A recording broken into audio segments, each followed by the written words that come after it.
Sector 1 में plot, एक में प्लॉट किसी ने नहीं लिया। उसके बाद इन्होंने कहा कि भाई फर्स्ट कम फर्स्ट एक पॉलिसी होती है, फर्स्ट कम फर्स्ट सर्व वाले, फर्स्ट कम फर्स्ट सर्व की, उसमें आओ और जिस पे उंगली टेक होगी वो प्लॉट ले जाओ। पुराने ये बहुत प्रॉपर्टियां काम कराया, ये प्रॉपर्टियां जो काम करते थे बाहर का मतलब किले काटते थे। मैं अकेला ही था उड्डा का। मैंने सोचा एक तो उम्र का मैं 22 साल का था सिर्फ। 14 तो मेरे ख्याल से अंदाजा सा होगा 100 एकड़ में, 100 एकड़ उसमें से भी इन्होंने ऑफिस वगैरह को छोड़ दी थी। तो उन्होंने डेट रखी, उस डेट पे कोई नहीं आया पहले वाले, उनकी उसमें ऑफिस बनाया था उड्डा का ऑफिस, ताकि यहाँ पे भाई सेल परचेज के लिए उसके लिए हो जाए। 75% की 6 साल में ईयरली इंस्टॉलमेंट होती थी। बाद में तो ऑक्शन की 6 मंथली कर दी थी, क्योंकि ये तो मैं समझाता हूँ कारते जो कौन से काट रहे प्लॉट, ब्लैक आसन का है, कलोई का है, उड्डा कौन सा है, कौन सा उड्डा है, कौन से काम का उड्डा है, काम का उड्डा है, ये कौन सा प्लॉट काट। तो आज रेट सेक्टर 14 है कितना? आज रेट सेक्टर 14 का कम से कम 1.25 लाख रुपए से 1.40-1.40 के बीच में हो सकता। और मुझे लगता है खाली प्लॉट भी बहुत कम बचे हुए हैं। खाली प्लॉट तो है नहीं, क्योंकि बहुत पुराना सेक्टर है। सेक्टर 34, 35, 36 में कैसे वो लठ लेकर आ गए थे गाँव वाले, तो 16 लाख रुपए में मैंने ये करवा दिए किले। 16 लाख रुपए में 16 लाख में 1 किला। मगर ना ये तो देखो बिजनेस करना है तो जुबान हो रही है। तो बोला फिर हमारा ये फैसला होया कि वो पैसे बढ़वा दे। उसके बाद जो और किले करा रखे थे 3 किले वाले नहीं आए, और 5 में भी अब मतलब कहते थे भाई ले लो 2 ये सेक्टर 35 की बता रहे हो आप? ये सेक्टर 35 की शुरुआत 35 से हुई है। 5, 6, 7 ये भी इनके रेट। हाँ बस 5 तब तक आम आदमी घर बना लेता था जब तक पहुंच में था।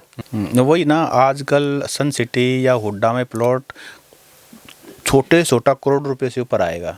नरवाल साहब 38 साल हो गए आपको रियल एस्टेट के अंदर जी। रोहतक में आज के दिन घर बनाना आम आदमी के लिए इम्पॉसिबल हो गया है। क्या रोहतक में हरदम ही प्रॉपर्टी इतनी महंगी थी? नहीं, ऐसा नहीं है धनखड़ साहब। प्रॉपर्टी मैं यहाँ 87 में जो है यहाँ मेडिकल मोड़ पे मैंने ऑफिस बनाया। उन दिनों प्रॉपर्टी का कोई विशेष इस तरह का वो था ही नहीं कि भाई कि घर बनाना बहुत मुश्किल है या वो है। जो भी एम्प्लॉय थे वो तो आसानी से बना लेते थे, क्योंकि उन दिनों रेट नॉमिनल से रेट होते थे। बहुत बात कर रहे हैं? ये मैं बात कर रहा हूँ 87-88 की। अच्छा जी, 87 में मैं नवंबर में यहाँ रोहतक में आया, और 17 फरवरी 88 को मैंने ऑफिस बना दिया आदर्श प्रॉपर्टीज़ के नाम से मेडिकल मोड़ पे। चौरीराज सिंह XMLA होते थे, उनकी कोठी है बिल्कुल साथ वाले। अच्छा। मेन रोड पे, बल्कि सामने वो। तो मेडिकल मोड़ पे आज इतनी दुकानें तक, उसमें क्या होता था? उन दिनों मेडिकल मोड़ पे मेरा ही ऑफिस एक था, उसके बाद खाली था। और ये आपका जो पावर हाउस चौक जिसको हम बोलते हैं, इस पे एक ढाबा होता था, उसका चाचा का ढाबा बोलते थे हम उसको। और जी एक उसके तवे पर रोटी बना खिलाती थी वो। 1988 की बात कर रहे हैं? 88 की बात कर रहा हूँ मैं। अच्छा, ठीक है। और अपने यूनिवर्सिटी वाले और ये जो कॉलेज वाले लड़के थे वो वहाँ खाना खाते थे। एक रामलुभ आया था कच्चे वाले के नाम से प्रसिद्ध। हाँ, सुना है हमने नाम। हाँ, एक फोटो स्टेट की दुकान, वो पावर हाउस पे थे। वो पावर हाउस पे थे, मेरा ऑफिस वहाँ था। इसके बीच में और आगे कुछ नहीं था। और नेकीराम कॉलेज जो आज है, नेकीराम कॉलेज था जो गवर्नमेंट कॉलेज के नाम से था, जो आज नेकीराम कॉलेज के नाम से है। तो बल्कि गेट उनकी एंट्री उधर से परले गेट से ही होती थी, फिर इस गेट से एंट्री होगी। तो आज तो डबल रोड है। ये पहले डबल रोड था, सिंगल रोड था? नहीं, बहुत पहले सिंगल रोड था। ये 85 से पहले उस टाइम पे डबल रोड हो गया था। और फिर यूनिवर्सिटी कितना, आज तो यूनिवर्सिटी ऐसा लगता है बिल्कुल शहर के अंदर ही है, दिल्ली बाईपास और जाम तो बीच में आ गई है अब तो। हाँ लेकिन उन दिनों यूनिवर्सिटी दूर लगती थी। बोल के उन दिनों तो अपना जो मेडिकल की इमरजेंसी थी वहाँ तक जाने में भी काफी गैप दिखाई देता था। पेड़ फूड जंगल टाइप में था। हाँ, मतलब कहीं कहीं थोड़े पेड़ ना, खाली पड़ा था पूरा। तो 1988 की नरवाला साहब आप बात करें, उस समय रोहतक का सबसे पोश एरिया किसको कहते थे? पोश एरिया तो एक तो ग्रीन रोड के नाम से था। अच्छा, वो पुराना मालगोदाम रोड अंदर है जो, नहीं मालगोदाम रोड नहीं, जो ये वाला अपना तहसील है, तहसील अच्छा। के सामने जो अंदर रोड जाता है वो सबसे महंगा वो था। मालगोदाम रोड तो बहुत सस्ता था। ये तो अभी 5 साल पहले 10 साल पहले बढ़ा है। तो ग्रीन रोड था सबसे महंगा। उसके बाद मॉडल टाउन। ये मतलब रिहायश के लिए मॉडल टाउन को बेस्ट माना जाता था। 1995 की बाढ़ ने कितना बदल दिया रोहतक को? 95 की बाढ़ के बाद तो बहुत ही बदलाव आया जी, क्योंकि वो 95 की बाढ़ में हमने भी थोड़ा सा सोशल वर्क भी किया, लोगों के पास हम जाते थे। ये वहाँ पे एक बार तो हमारी गॉड कॉलेज है, उसके पीछे एक बड़ा तालाब सा है, शायद थोड़ा बहुत आज भी हो। हाँ। उन दिनों बहुत बड़ा था। वहाँ पे हम किश्ती में गए तो गलती से किश्ती उधर घूम गई, वो नीचे टिकना बंद हो गया और हम 15-20 मिनट तो उसी में घूमते रहे।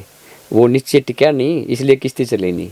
ताकि गॉड कॉलेज के अंदर कुछ उनको खाना, ब्रेड, दूध और वो दे के आना था, कुछ लोग जो रुके हुए थे। कलानौर तक हम दवाइयाँ ववाइयाँ वो दे के आते थे। इसमें ये डॉक्टर हैं अपने सोशल दैया साहब, रणवीर दैया जी, उन्होंने भी हमारे को एप्रिसिएशन सर्टिफिकेट वगैरह वो दिए हुए हैं। उन्होंने बहुत काम किया उस टीम ने।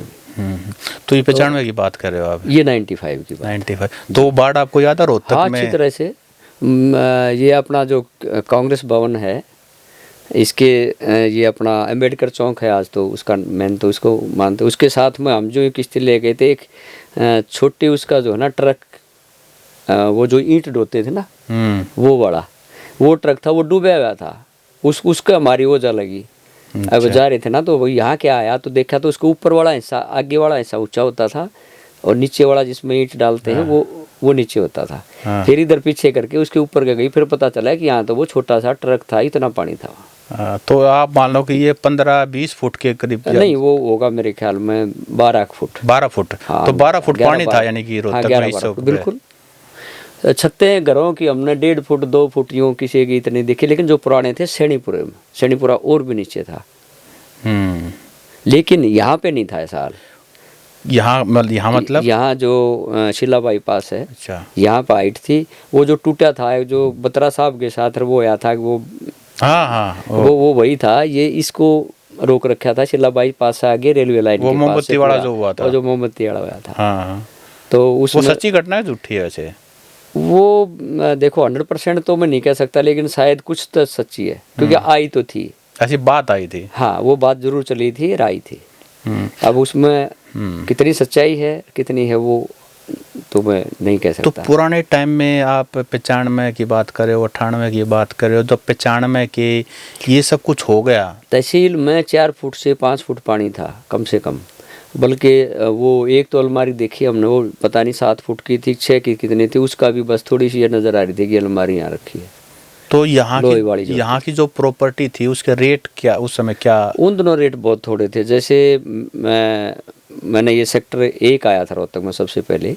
अच्छा, हाँ, 95 के बाद की बात है ये? हाँ, ये पहले की बात। अच्छा, पहले की। हाँ, अलॉटमेंट की। 87 में जो है अलॉट हुआ है, इसकी अलॉटमेंट की, ये लोगों ने किसी ने नहीं लिया। सेक्टर 1 में प्लॉट किसी ने नहीं लिया। उसके बाद इन्होंने कहा कि भाई फर्स्ट कम फर्स्ट एक पॉलिसी होती है, फर्स्ट कम फर्स्ट सर्व की, उसमें आओ और जिस पे उंगली टेक होगी वो प्लॉट ले जाओ। अच्छा, लोगों को ऐसे प्लॉट मिलते थे। और मैंने खुद भी जो है ना कम से कम मेरे ख्याल में 40-50 प्लॉट ये कह के, जब मतलब वो ऐसे रीसेल में नहीं लेते थे, क्योंकि हम तो ये था कि हमने कमीशन मिल जाएगा, अगर ये ले लेंगे काम शुरू हो जाएगा। तो नहीं लेते थे। तो हम कहते थे भाई ये कॉर्नर है, ये मेन रोड है, प्रेफरेंशियल प्लॉट बोलते उसको हम, एक एसपी बोलते हैं, स्पेशल प्रेफरेंशियल। कॉर्नर भी और मेन रोड भी और ईस्ट फेसिंग भी हो तो वो और सबसे बेस्ट। तो सेक्टर 1 के प्लॉट आपने जबरदस्ती चेप्पे में लगाए हुए, मतलब हमने कन्विंस किया ताकि भाई हमारे देसी भाषा में कहते चेप्पे हैं। हाँ, उनको कहे। और आज वो लोग कितने करोड़ों के हो गए हैं। हाँ, उन दोनों वो कहते थे कि आपके लोग मैं कोई बात नहीं, जो मर्जी हो। तो 500 रुपये सिर्फ कमीशन, जो आज 5 लाख 10 लाख कमीशन है, वो सिर्फ 500 रुपये ले रखे। आज तो प्रीमियम हो जाता है कोई।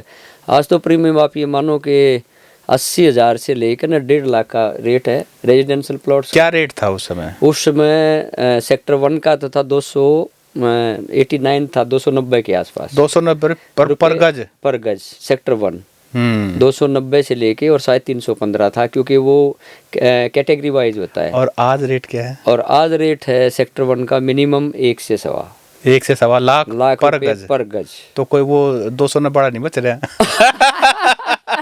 को बच रहा हो तो वो तो एक मैं आपने बताऊँ ऐसा इंस्टेंस कई हमारे पास आते थे कि जी वो तो बल्कि 1-2 तो ज़्यादा लालची जो होता था, बोला जी कोई ऐसा नहीं है जो बहुत सस्ते में फेंक के जाता हो। मगर नहीं भाई, ऐसा कौन फेंकता है, जो रेट है वो है। मैं ज़्यादा ऊपर नीचे बताता नहीं था।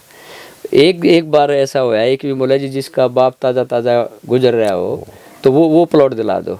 मैंने कहा अब मैं तेरे को प्लॉट ही नहीं दिलाऊंगा। बोले क्या बात हुई जी? अरे मगर तो उसका फ़ायदा उठा रहा है, उसका तो बाप गुजरा तेरे को फायदा मिला। मैं ऐसा कोई काम नहीं करता। बोला नहीं जी, मेरा कहने का मतलब था जिसको ज़्यादा ज़रूरत हो। ठीक है, मगर ज़रूरत की अलग बात है। मैं ज़रूरत की है तो हम मना ले लेंगे, आपको क्यों देंगे। मैंने कहा इतना सस्ता कोई वैसे देगा तो उसको हम ले लेंगे, आपको नहीं देंगे। ना ठीक फिर बात बोला है। जी ठीक बात, आपकी बात सही सेक्टर है। कितना दूर लगता था उस समय? सेक्टर 1 वहाँ से एक मैंने जो है ना वो नेपाली रखा था लड़का लाई, बीच में थोड़ा सा वो ऊंदना के 16,500 रुपये लेके चला गया था। बाकी अलमारी में रख के गया मैं, और लंच में चले गए, पीछे से गलती से खुला रह गया। उस लड़के को ट्रेंड किया, एक या लोकल लड़का था, वो रहा 3-4 महीने, अपने तो रुकते नहीं। फिर वो नेपाली रहा, उसको बेचता था, वो राम है मोड़ ले जाते थे उल्टे। ना ना ना ना, नहर के पास जाके, वो नहर तो जाएगा वो तो 2-3 किलोमीटर है, मतलब है तो यार शायद 2 किलोमीटर होगी, 1.5 या 2 होगी। तो उन दोनों बहुत दूर लगता था, वापिस ले जाते। फिर मैं कहता जी क्या बात हुई, बोला जी पटेरा खड़ा है और आलने लटके हैं, वो देसी वाली जो बात कर रहे हैं, और थे भी इतने लंबे लंबे, मतलब कम से कम इतने लंबे सरकंडे खड़े थे सरकंडा में। तो सेक्टर 1 के वापस ले जाते थे, वहाँ तो आलने लटक रहे हैं, वहाँ तो पानी भरा है, वहाँ की कहाँ बेच दिया आपने। और गजब की बात यह है कि यहाँ पे जो रेट थे और सब जगह सेक्टर से सारी जगह ज़्यादा थे। ये हमारे और साथी काटते थे, जैसे राजन धनखड़ होते थे, उनका छोटा भाई है यहाँ पे, ये अजय गारमेंट्स के नाम, अजय गारमेंट डी पार्क है, हुड्डा साहब की कोठी के सामने। हाँ बिल्कुल सामने। तो महेंद्र नाम उनका, महेंद्र धनखड़ कराया करते उन दोनों। अजीत नांदल जो सतीश नांदल हमारे आज बीजेपी के जो उपाध्यक्ष हैं, उनके बड़े भाई है, वो मेरे पार्टनर भी रहे। ठीक है, वो करते थे। और शहर में जो है हमारे तुलीराम आया करते हैं। तो ये पुराने ये बहुत प्रॉपर्टियां काम कराया, ये प्रॉपर्टियां जो काम करते थे बाहर का मतलब किले काटते थे या कॉलोनी काटते थे। ठीक है ना। अच्छा, ये सेक्टर 1 की तो आपने बताया है। सेक्टर 1 के बाद फिर ये सेक्टर 1 आया। सेक्टर 1 में मैं वही कर रहा था, कम फर्स्ट पर देना शुरू कर दिया। एक भाई उंगली लगाओ और प्लॉट ले जाओ, इतने में फिर मैंने ये भी कहना शुरू किया कि भाई 1 साल के बाद अगर आपका ना बढ़े तो हम प्रॉफिट दिलाएंगे, ना मिले तो मेरे को वापस दे देना। तो धीरे धीरे लोगों का विश्वास बढ़ता गया। लोगों की तरफ फिर ये आके पूछते थे कि ये कौन सा हुड्डा, किस हुड्डा ये प्लॉट बेच रहे हैं। ये हुड्डा वाला कंफ्यूजन भी बहुत, ये हुड्डा वाला बड़ा कंफ्यूजन था। अच्छा, कोई ऑफिस नहीं था प्रॉपर्टी का उन दिनों। किसी ने एक आर्य साहब थे, ये जो कांग्रेस भवन है इसके पीछे, वो अपना ऑफिस बना रहे थे बैठने के लिए भी। प्रॉपर्टी और नाम ऊपर कुछ नहीं लिख रखा था, लेकिन उन्होंने ऑफिस था या मैं नहीं बनाया था। मेरे में घुसे नहीं लोग। अच्छा। बोले ये तो गुड़गांव फरीदाबाद से आया है अरे ये काटता मैंने एक पड़ोसी से पूछा, मैं यार की बात है, ये लोग बोला जी अंदर नहीं आते, आप गेट बंद रहे हैं। उन दोनों मतलब जैसे आज ऑफिस है, रिवॉल्विंग चेयर और वो ये शीशा विषय लगा के पार्टीशन करके वो बनाया था, खर्चा कर खर्चा। तो बोला जी ये नहीं सोचे घना काटेगा इसलिए नहीं, वो गेट खुलवाना शुरू कर दिया। लड़के माँ गेट खोल दिया। फिर आने शुरू हुए, एक विश्वास सा बढ़ गया, तो उससे काम चल गया। उसमें पुराने डीलर भी थे, मैं अकेला ही था हुड्डा का। मैंने सोचा एक तो उम्र का मैं 22 साल का था सिर्फ।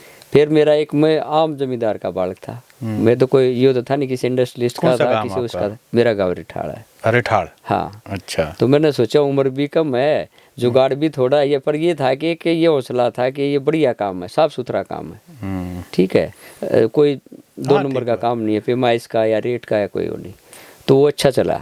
उसके बाद क्या हुआ कि सेक्टर ये 14 है जो, इसको गवर्नमेंट फार्म के नाम से जानते थे, और अपना ये आज भी है ये ऑफिस इसका। तो ये जमीन जो है किसके पास थी, किस गांव के पास? सरकार के पास थी। सरकार के पास ही थी ये जमीन। सेक्टर 14 की। कितने किलो में बसा हुआ ये तो कौन सा सेक्टर 14 तो मेरे ख्याल से अंदाजा सा होगा 100 एकड़ में। 100 एकड़ उसमें से भी इन्होंने ऑफिस वगैरह को छोड़ दी थी। और सेक्टर 1 कितने कम है, उससे कम बसा हुआ है?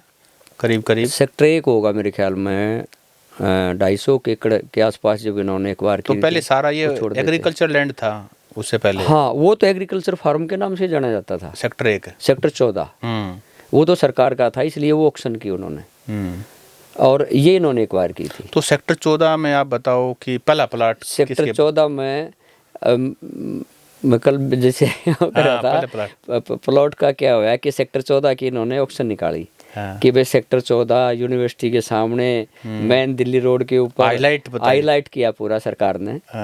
तो उन्होंने डेट रखी, उस डेट पे कोई नहीं आया पहले वाले। ये कब की बात है? तो कैंसिल करना पड़ा। ये है शायद 91-2 की बात है। अच्छा, ठीक हाँ, है। या 3 की भी हो सकती है, 2 या 3 की। ठीक है।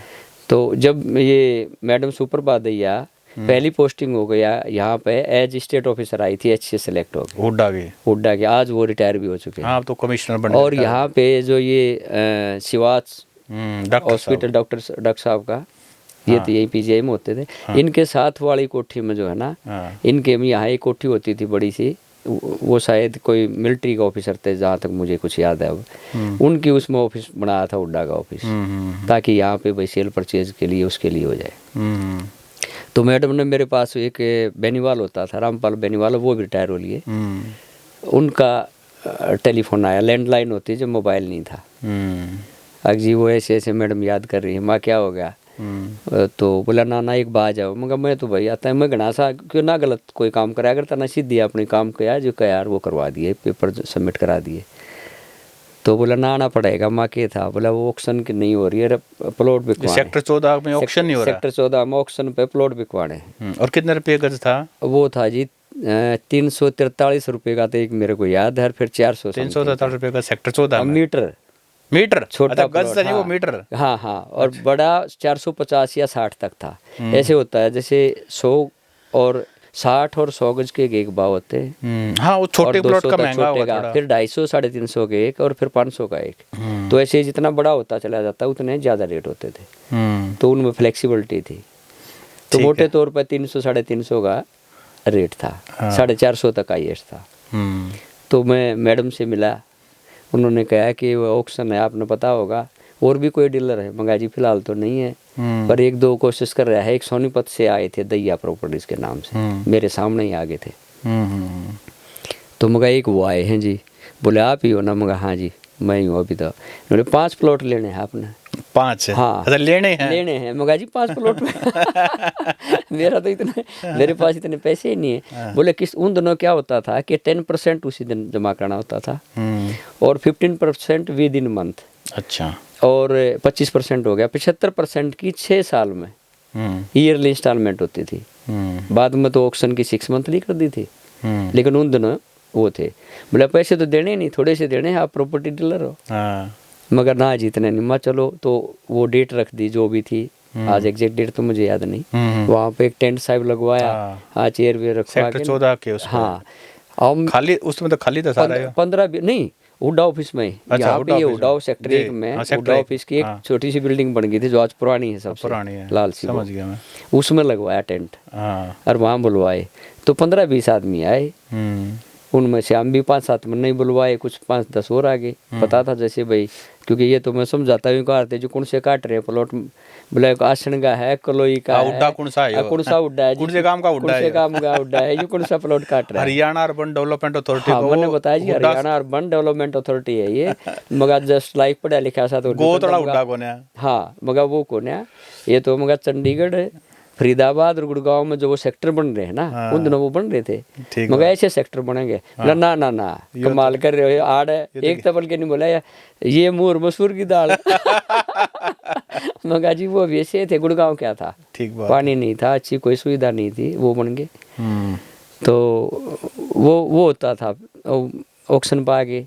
तो मैंने कहा लो, मेरे जो साथी थे 2-4, वो 2 ने तो मेरे केस 2 ने, हाँ एक और फिर उनने देख के आपने ले लिए थे 3 प्लॉट की ऑक्शन। बोले आपने तो लिए नहीं माँ जी, मेरे तो है ही, मेरे पास तो पैसे नहीं। ना 2 रह गए। बोले 5 की बात हुई थी, जबान हुई थी 2, फिर हमने खुद लिए 2 प्लॉट। पहले वो 2 हमने लेने पड़े, और फिर उसके बाद 2 ने लिए, और फिर एक और साथी लिया। तो शुरू में 5 प्लॉट बिके। तो शुरू में 5 प्लॉट बिके पहली ऑक्शन पे।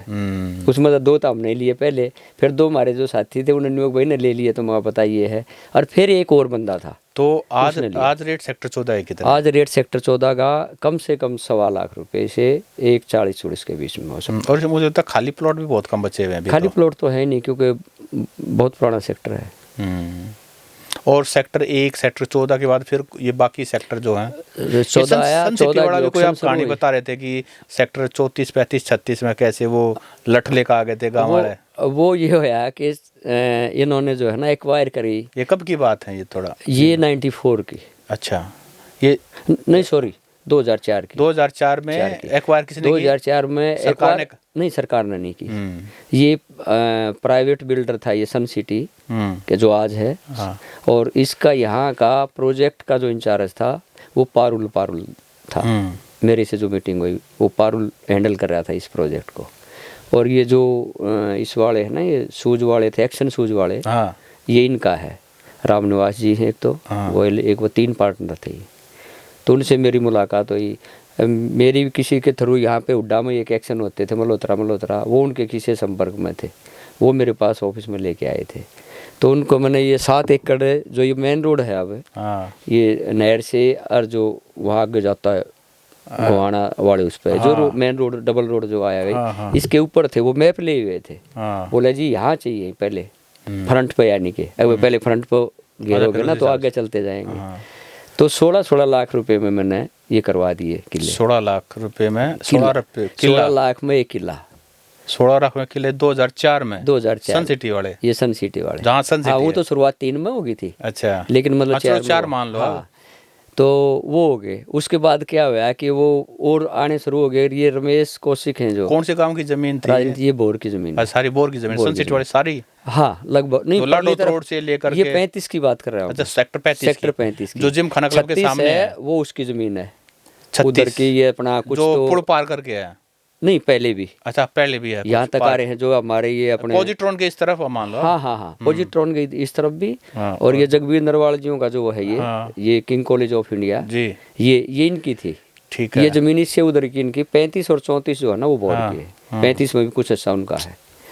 तो ये मना कर दिया। ये हमारे रणबीर सिंह होते थे, प्रधान बोर के सरपंच थे, उनका बेटा ही हमारा साथी था।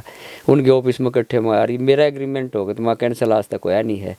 बोले भाई साहब देख लियो, तो मना कर रहे। हम बोर गए, बोर इकट्ठे करे, बोले आप 20 से हट जाओ। मगर ना, ये तो देखो बिजनेस करना तो जुबान हो रही है। तो बोला फिर हमारा ये फैसला होया कि वो पैसे बढ़वा दे। अच्छा, इन 5 लाख रुपए मांगे, 5 बढ़ा दो। फिर हमारा 2 में तय होया, 2 में 16 का 18 कर दिया। नेगोशिएशन होता 16 दे दिए थे, 2 फिर बाद 16 नहीं दिए नहीं थे जब तक एग्रीमेंट होया था। शायद 2 लाख रुपए दे रखे, फिर वो 2 लाख रुपए दे रखे। पेमेंट नहीं हुई थी, टाइम था ना 4 महीने का, 3 महीने का, ऐसे टाइम पे एग्रीमेंट होता है। तो वो बढ़ा दिए। उसके बाद जो और किले करा रखे थे, 3 किले वाले नहीं आए वो 7 में से, वो 4 ने उसमें कराया, हम नहीं दें। फिर उनका फिर बढ़वाया, वो भी इससे नीचे नहीं माने। फिर उन्होंने लेता, ये रमेश कौशिक मैंने जो जिक्र किया था, इनके भाई किसी और को ले कंपनी से कुछ वो करके फिर उन्होंने काफ़ी ज़मीन ली है। तो 2005 में इन्होंने फिर अलॉटमेंट शुरू कर दी, उसको हम पर्ची बोलते थे। अच्छा, यानी कि वो क्या है, मेरे को दे दिया आपने, प्री लॉन्चिंग जिसको कहते हैं। प्री लॉन्चिंग में मिनिमम रेट पे दिया जाता है।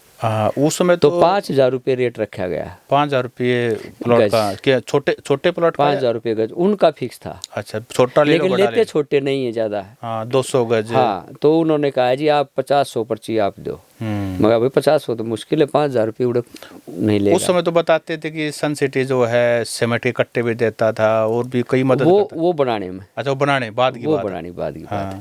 उन दिनों तो ये कर देता था कि आपने ले ली ना वो पर्ची, तो मैंने मान ले भाई साहब को दे दी। ओपी आगे भाई साहब मैंने लेना ले ले, यूँ कि यूँ धनखड़ साहब के नाम है, मैं ओपी के नाम करा दूँ, कोई ट्रांसफर नहीं लगेगा, कोई खर्चा नहीं लगेगा, बीच में कुछ ये वो फैसिलिटीज थी। दैट इज कॉल्ड पर्ची, और उसको हम पर्ची बोलते थे।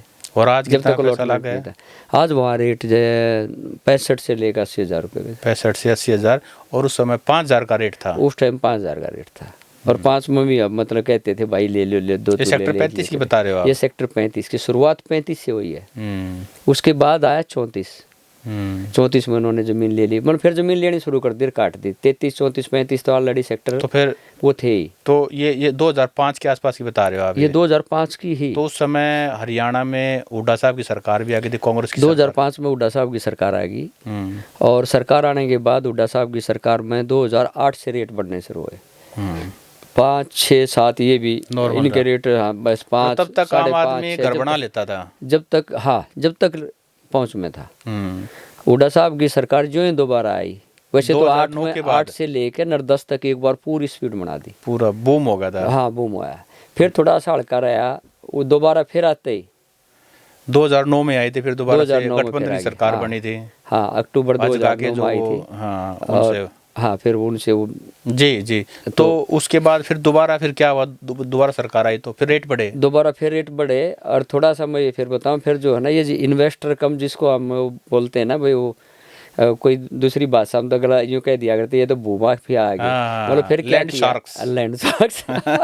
फिर उन लोगों ने क्या किया, पैसा उठा के फिर गुड़गांव और फरीदाबाद वाले, वो इन्वेस्टर जिसको हम बोलते हैं अपनी भाषा में, इन्वेस्टर घुस गए।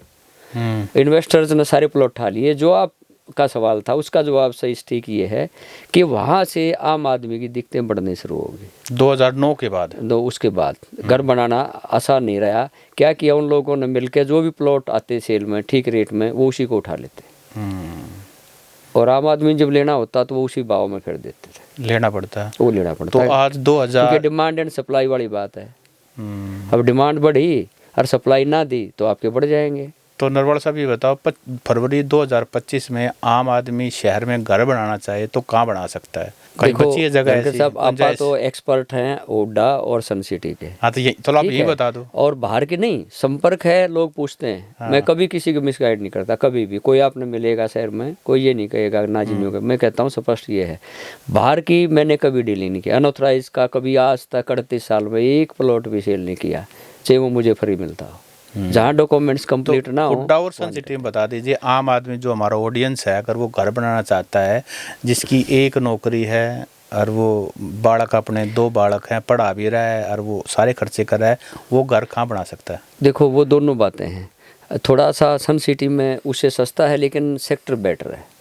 मेरी जो आप एक्सपर्ट एडवाइस कह लो, राय कह लो, या जो मेरी अपनी विचार है, वो ये है कि हमेशा ही वैसे तो गवर्नमेंट सेक्टर्स में ही लेना चाहिए। प्राइवेट बिल्डर के कई तरह के खर्चे, या कई बाद में क्या करते हैं, चार्ज भी लेते हैं, डेवलपमेंट चार्ज लेते हैं, करते रहते हैं, उसके बाद छोड़ जाते हैं। फिर वो जैसे आज सन सिटी की वही हालत है। ये देखो आप ओमेक्स देखा होगा, हर रोज एडमिनिस्ट्रेशन के सामने खड़े रहते हैं, आपस में जो है ना इनका उससे रहता है। तो अच्छा तो सेक्टरों में ही रहेगा, थोड़ा सा महंगा है। लेकिन नियम तो ये कहते हैं कि जैसे ही फुल्ली डेवलप्ड हो जाता है उसको हैंड ओवर करना होता है सरकार को, फिर उसके बाद वो सेक्टर हो जाता है। उसमें भी कई पेज है जी। उसमें क्या है कि वो मिनिमम 80% डेवलप के 10 साल के बाद आपको, जैसे सेक्टर 3 अभी पीछे 8-10 साल पहले ही गया है, आपको बताओ तो। और अब भी 1-2 चीज़ तो यही है, लेकिन कमेटी में गया है, जबकि सेक्टर सबसे पुराना है। सेक्टर 1 भी अभी 10-12 साल पहले, 15 साल पहले ही गया है। तो उसके बीच में जो है ना लोग परेशान हो जाते हैं। अच्छा, ये भी लोग जानना चाहते हैं कि फ्लैट लें या फिर प्लॉट लें? प्लॉट महंगे हैं तो फ्लैट लें। देखो फ्लैट के फायदे नुकसान तो, नुकसान ये है कि हमारी जो अब तक इस एरिया की कल्चर है, वो इंडिपेंडेंट रहना पसंद करती है और यूँ महसूस करती है। अब हम यहाँ आपके स्टूडियो में बैठे हैं, तो इसमें जो हमसे ज़ोर से बोलें, चाहे हम बिल्कुल आराम से बोल रहे हैं, फ्री रहे, भड़क नहीं चाहिए। भड़क नहीं चाहिए। हाँ, सीधी बात है, भड़क नहीं चाहिए। तो फ्लैट में आपको वो चीज़ नहीं मिलेगी। और कई तो हम कहते हैं भाई फ्लैट ले लो, सेफ है। बोला जी सेफ के है, ये तो वो पिंजरे से है, बाहर बस अंदर से बाहर देख लो, कबूतर ना चाहता अपने, ना नीचे ना अपना ऊपर। लेकिन देखो ना सन सिटी हाइट देखो, वो भी भरी पड़ी है। सन सिटी हाइट का 10 साल कोई पूछने वाला नहीं था। 10 साल तो किसी ने भी नहीं पूछा। अच्छा, कब से लेकर कब तक? ये अभी आपके 25 आ गया ना। हाँ, अभी 20 तक। अच्छा, 2020 तक 2020 तक सन लेने वाला नहीं था। हाइट्स को किसी ने कोई लेने वाला नहीं था। कारण ये था कि वो ये कहते थे कि 9 मंजिल है, 9th फ्लोर है ना, तो 9 मंजिल में, और फिर अंदर कुछ छोटे छोटे दिखे, बाहर इधर उधर वो है नहीं, कबूतर खाने से वो तो कोई लेता ही नहीं था। उसके बाद एकदम से, ये तो पिछले 3-4 साल पहले बढ़ी है। अब तो देखो, अब तो काफ़ी रेट हो गया। अब तो रेट भी काफ़ी हो गया। तो उसमें मेरी तरह राय ये है कि उससे बेहतर ये है कि छोटा ले लो अपना, उसको 3 मंजिल बना लो। छोटा ले कहाँ पे? नहीं, आप सन सिटी और हुड्डा में आप बताओ। ये तो देखो, अब ये बाहर बिल्डर्स है हमारे भाई, महसूस भी करेंगे वो। अब मैंने कई केस ऐसे देखे हैं कि उसने अपना सारी छोटी सी नौकरी करी है, मतलब 10-15 हज़ार रुपये की। एक तो केस ऐसा था, मेरे गांव की लड़की थी, बाई चांस वो यंग ही बेचारी विडो भी, और मेरे को बाद में पता चला कि विडो होगी, और यहाँ पे ये प्लॉट बेच दिए बस स्टैंड के साथ में। ये सेक्टर आ गया, फिर सेक्टर 3 वो एक बार कर ली। अब उन्होंने ले रखी थी 750 रुपये गज। एक बार में मिले 216 से 300 समथिंग था, 350 ला लो आप मैक्सिमम। और 10 साल के बाद, अब 10 साल के बाद वो कहाँ चले जाते रेट, और वो कहाँ, वो बेचारी वो मंगा पे देखो क्या कर सकते हैं। फिर वो उसके पैसे भी जिसके नाम थे उसके आए। हाँ, अब आपकी ज़मीन थी, मैंने ले रखी है, तो मुआवजा तो आपको मिलेगा, बिल्कुल मिलेगा। वो उसको आए, फिर उससे कह के उसको दिलाए। तो ये बड़ी जातियाँ हो जाती हैं कई बार। तो मैं उन भाइयों से भी कई बार प्रार्थना भी करता हूँ, वो भाई मुश्किल से वो करते हैं, तो आपको पता है ये कच्ची चीज़ है, तो कम से कम ऐसे जिसका हाथ सारे का है उसको ना दे। वो मकान बनाने का तो सपना दूर की बात, वो प्लॉट ही नहीं रहता। वही ना, आजकल सन सिटी या हुड्डा में प्लॉट छोटा करोड़ रुपए से ऊपर आएगा। अब करोड़ रुपए अगर आपने लोन ना लेके कर बस भी बस लिए, यही है धनखड़ साहब। अब तो तो फिर एक बना नहीं सारा है सकते। कि बैंक जो है ना, जो एम्प्लॉय है उसको बैंक के लोन दे देता है, उसको ठीक ठाक उसकी देता तो सैलरी के हिसाब से ही है। लेकिन जिनके पास जो हैंड टू माउथ है और वो बनाना चाहें तो वो इम्पॉसिबल लगता है। इम्पॉसिबल हाँ, है। वो नहीं है। इसका जिम्मेदार कौन है? लैंड शार्क्स तो आपने बता दिए हैं। ये तो सही कहा, ये तो हमारे वो घेर घार के हमारे ऊपर लिया गया। कौन जिम्मेदार है? देखो, जिम्मेदारी तो सबकी है वैसे तो, हाँ, हमारी भी है कि हमने ये तो देखना ही चाहिए भाई, अपने स्वार्थ के लिए जो है ना किसी का नुकसान ना हो या वो ना कटे। फिर लेने वाले ने भी देखना चाहिए कि भाई यहाँ कच्चा मामला है तो यहाँ ना घुसे, पर लालच ऐसी चीज़ है जी, वो घर तो बनाना ठीक वो है। करते हैं। हाँ, वो तो ठीक है, लेकिन आम आदमी का रोहतक में घर बनाने का सपना एक बार मुश्किल लग रहा है। हाँ, अब सरकार थोड़ा का भी कोई चेक नहीं है मेरे हिसाब से कि भाई मन मर्जी करे। देखो सर्कल रेट तो कितना कम होता है, लेकिन प्रीमियम अच्छा, इतना मैं ज़्यादा। आपको एक दो चीज़ बताऊं ऐसे। फिर तो सर्कल रेट की आपकी बात, अब सरकार चाहे तो बहुत आसान है वो करना। सरकार चाहे तो, आपने कितना बड़ा बड़ा चाहे में बस सारा। मैंने वो कैलकुलेशन कर दिया कि नहीं, आपने लंबी हो लैंड जाती है। शार्क की बात की, लैंड शार्क है कौन? इसको पैटर्नेज दे के नहीं रखी है, इन्हें नहीं दे सरकार रखी, की सेवा सरकार होती की है। सरकार ना चाहे तो कोई करके दिखाए, नहीं, हाँ, कैसे कर दे ये इतनी चाहे वो कोई सी सरकार रही हो। कोई सरकार, ये एक सरकार ABCD की कोई बात भी नहीं है, हो। ABC कोई भी है। अगर ये नहीं है तो देखो, दो तीन चीज़ें हैं धनखड़ साहब, इस बारे में ये रोकना चाहें तो कोई भी अनऑथराइज कॉलोनी नहीं कर सकती। लेकिन अगर आपका हाथ है सरकार में या बड़े ओहदे पे बैठे हो तो आप और किसी के साथ मिलकर, मेरे साथ मिलकर इंटरेस्ट क्लेश कर जाता है, हाँ काटो मैं कह दूंगा। नहीं तो ऐसा हो सकता है क्या सरकार की नाक के नीचे बिल्डिंगें बनने लग रही हैं, रजिस्ट्रियाँ होने लग रही हैं, आप ये मानिए, जिसकी पूरी तरह से बैन है, डीसी साहब के आदेश हैं, और आप रजिस्ट्री करवाने लग रहे हो। देखो तो क्या है, समथिंग इज रॉन्ग। समथिंग नहीं, सारी दाल ही काली है। दाल में कुछ काला नहीं है, दाल ही तो काली। हमारी क्या है, हमारी नीयत नहीं होती। कई चीज़ें हमें कभी अगर सौभाग्य से फिर आप लोगों से मिलने का वो आया तो कई ऐसी सामाजिक बातों पे मैं करूँगा कि उस बात की गारंटी होगी, अगर सरकार चाहे तो ये होगा, नहीं होगा तो उसकी जिम्मेवारी लूँगा। अगर भाई इतने दिन में यार ये नहीं हुआ, चाहे वो भ्रष्टाचार है, चाहे और कुरीतियाँ आ गई हैं, ये हमारे कई कानून ऐसे हैं, ये किसी पर भी थोप दे लगा दो।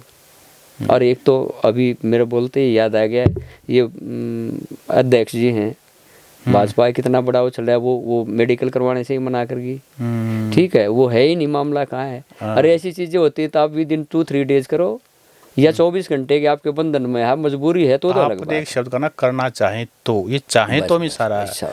जब आप खुद ही ये काम करवाते हो थ्रू, धनखड़ साहब ईमानदार कहना सब कहते हैं, मैं भी कहता हूँ, आप भी कहते हो, और भी रहना बहुत मुश्किल है, कहना बहुत आसान है। ऐसे ही मेरा दोस्त है, मेरा भाई है, कहने में तो मतलब सेकंड ही लगी है, मिनट तो लगती नहीं, लेकिन उसको निभाना बहुत बड़ी बात है जी। तो नरवाल साहब, आज आपसे वाकई में बड़ी पुराने रोहतक के बारे में कई अच्छी बातें, कुछ प्रॉपर्टी से रिलेटेड बातें जो ना जानकारी मिली, बहुत अच्छा लगा। नहीं, एक बात में और धन्यवाद इसके लिए आपका। और अब थोड़ा सा ये है कि अब मुझे लगता है कि रेट स्टेबल रहेंगे इस सरकार में। बीजेपी सरकार ये थोड़ी सी कोशिश करती है कि इसमें रेट ज़्यादा हाइक नहीं होते।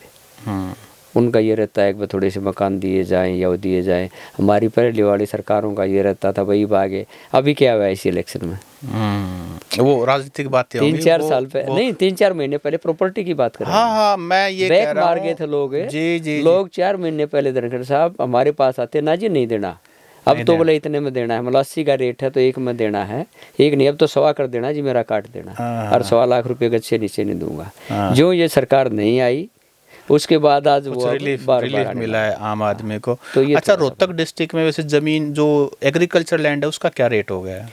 एग्रीकल्चरल लैंड का पिछले 2 साल में काफ़ी बढ़ गया। मिनिमम कितना? इससे कम तो आप मानो कि मिलना मुश्किल है पर एकड़ का पर एकड़ का। कितना, मतलब बिल्कुल इसके आसपास या रोहतक जिले में मान लो अब कोई भी और रोहतक जिले में आप ये मानो कि मिनिमम से मैक्सिमम बता दो आप। हाँ, मिनिमम से मिनिमम 25 लाख 25 लाख से कम तो कोई किला नहीं मिलेगा मिलेगा नहीं। कहीं भी। और मैक्सिमम और कितना? मैक्सिमम अगर शहर के बिल्कुल आप हाँ। 2-3 किलोमीटर को छोड़ दो तो भी जैसे ये आपका ये आसन है, कंसाड़ा है, यहाँ भी 3 एक वो झज्जर रोड पे है 3 करोड़ से 4 करोड़ है। उधर है वो 2.5 करोड़ से 3 करोड़ है। 2.5 से 3 करोड़। जी। और जो रोड पे लगते हैं उनका हाँ, ऑन रोड की ऑन रोड की 2.5 से 3 करोड़। 25 लाख से लेकर 2.5 करोड़ तक एग्रीकल्चर लैंड हो चुकी है। एग्रीकल्चर लैंड हो चुकी है। अब एग्रीकल्चर में भी ऐसे ही हो गया है। वो जो लोग, आप वो सब तो मैं खैर नहीं कहता जो आप कह रहे, जो जिनके पास पैसा है, या कुछ लोग जैसे गुड़गांव है, फरीदाबाद है, दिल्ली है, उनका एक बार हुआ है। सोनीपत का भी हमारा इलाका काफ़ी वो हो गया है। वो लोग भी यहाँ के अब। अच्छा, क्या किसान agriculture जमीन लैंड लग रहे हैं। खूब बेच रहा है? किसान नहीं, ज़्यादा तो नहीं बेच रहे हैं, या तो जिसको ज़रूरत है वो बेच रहा है, ठीक है ना। और या फिर कोई अपना घर बनाना चाहता है या कोई और चीज़ कर रहा है गांव में, जैसे वो सेल कर रहा है। ज़्यादा तो नहीं कर रहे, लेकिन वो लोग जो जिनके पास पैसा है, दिल्ली से, सोनीपत वाले, गुड़गांव से, वो लोग यहाँ अच्छा, इन्वेस्ट करें। ये कंट्रोल फ्री जोन जब आ जाता है तो उसमें क्या फ़र्क आता है? जमीन रेट बढ़ जाते हैं? हाँ, कंट्रोल रेट बढ़ जाते हैं। वो क्या होता है? इनका एक ऐसा है, 2 तरह की वो है। एक तो आपका म्यूनसिपल कमेटी एरिया, जैसे हमारा ये बढ़ के यहाँ पहले ये खेड़ी साध के पास था, फिर ये आगे तक चला गया लिमिट, यानी कि कमेटी की लिमिट जहाँ जाती है। उसके बाद जो है ना कमेटी का अपना कंट्रोल हो जाता है। और वहाँ लोग ये मानते हैं जहाँ हम प्लॉटिंग करेंगे, मान ली डीलर भाई है, प्लॉटिंग करेंगे तो उसमें फैसिलिटीज़ दे देंगे। ये कह सकते हैं कि ये बनाएंगे, कल सीवर भी आएगा, पानी भी आएगा, बिजली भी आएगी। एग्रीकल्चर लैंड में आप काट नहीं सकते लीगली, तो आप तो कंट्रोल फ्री जोन में ये है कि कुछ नॉर्म्स इजी हो जाते हैं। हाँ, नॉर्म्स इजी हो जाते हैं। फैक्ट्री उसमें भी जोन डिवाइड कर रखे हैं। रेजिडेंशियल जोन, अच्छा, commercial zone, industrial zone, institutional zone. जैसे आपका खेड़ी साथ आगे जो अभी ये पेट्रोल पंप है ना, ये बिट्टू का, इससे 2 किले और आगे जाओगे, जिसमें ये हॉस्पिटल है काइनोस हॉस्पिटल जो है वो इंस्टीट्यूशनल जोन में। यहाँ से लेके आगे इंस्टीट्यूशनल जोन है। ये रेजिडेंशियल अपनी IMT कामयाब नहीं हो पाई। IMT सामने रोहतक IMT इतनी कामयाब नहीं हो रोहतक पाई। IMT का हुड्डा साहब अगर एक बार फिर आते तो ज़्यादा हो जाती, अब फिर चल सकती है। अब रोहतक IMT को खरखोदा IMT से जोड़ेंगे, ऐसा मतलब सुनने में आया सरकार का, ऐसा वो चल रहा है। अच्छा, हमारे ऑडियंस जाने से पहले अगर वो प्रॉपर्टी में इन्वेस्ट करना चाहते हैं, कहाँ करें? आपकी क्या सलाह है? नहीं, इन्वेस्टमेंट या प्लॉट लेना, नहीं तो घर वाली बात तो आपने कह दी कि भाई आम आदमी की बस की बात तो है नहीं। कम से कम हुड्डा में और उसमें अनऑथोराइज्ड में आप सजेस्ट नहीं करते? अनऑथोराइज में मैं कभी सजेस्ट नहीं, एक्चुअली मैं तो उस बात इलीगल जो है कोई भी पेपर है वो तो काम, उस बात को एक बार के लिए होल्ड कर देते हैं। किसी कोई ऐसे भी तो होंगे ऑडियंस जो इन्वेस्टमेंट करना चाहते हैं, कोई 50 लाख की, करोड़ की, वो कहाँ करें? देखो, इन्वेस्टमेंट करना चाहते हैं तो इसलिए कहीं भी आपको दिल्ली रोड के आसपास, सोनीपत रोड के आसपास, सबसे जो लीडिंग रोड है, मतलब जहाँ रेट ज़्यादा बढ़ते हैं, वो ये 2 रोड हैं। उसके बाद फिर आप गोवाना रोड, फिर जज्जर रोड, उसके बाद हिसार रोड, और फिर ये आपका जींद रोड। इस तरह से इन्वेस्ट करें। इस तरह से इन्वेस्ट करें। इन्वेस्ट करने का, और इन्वेस्ट की तो मैं जहाँ तक मेरी सलाह है, ये हमेशा ही अच्छी साफ़ सुथरी चीज़ लें, और बाहर का भी लें तो टुकड़ा ऐसा लें जिसके ऊपर अच्छा खुला रास्ता लगता हो, 2 साइड हो तो ज़्यादा बढ़िया है। अच्छा, एक बहुत सीरियस कन्फ्यूजन होता है ज़मीन लेने जाते हैं कि भाई रेट जितना प्रॉपर्टी डीलर बोल रहा उतना ही है, या उससे कम है, या उससे ज़्यादा है, मतलब कैसे? ऑब्वियसली वो प्रॉपर्टी, वो धनखड़ साहब, वो कोई कन्फ्यूजन नहीं। इसलिए तो हमारी जो है ना मार्केट ज़्यादा अच्छी नहीं होती डीलर की क्योंकि वो झूठ बोलते हैं, ऊपर नीचे कहते हैं। कुछ लोगों को वैसे एक दिमाग में है कि प्रॉपर्टी डीलर के पास जाएगा तो इन्हें झूठ बोलना है, जबकि ऐसा नहीं है। 2 रुपये की चीज़ को 20 की बताएगा। हाँ, तो जबकि ऐसा नहीं है। ठीक है, परसेंटेज वाइज तो हो सकता है 50%, 70% हो, लेकिन ऐसा नहीं है, सब ऐसा नहीं है। उसमें ये है कि उसने अपना ही सूझबूझ का परिचय देना पड़ेगा, वो ट्राई रिसर्च करना पड़ेगा। हाँ, रिसर्च करना पड़ेगा, ट्राई करे। कुछ लोग हमारे भाई झूठ भी बहुत बोलते हैं, कुछ सच्चे भी हैं, कुछ साफ सुथरे भी हैं। वो तो लेकिन लेवल ऐसा लगे हुआ है, प्रॉपर्टी डीलर पॉलिटिशियन जहाँ आ गया ना वहाँ पर ये झूठा तो होएगा या गड़बड़ करेगा। जी नरवाल साहब, बहुत शुक्रिया आपका। आज आपका आपकी भी बढ़िया बहुत बात। बहुत धन्यवाद। नमस्कार। नमस्कार।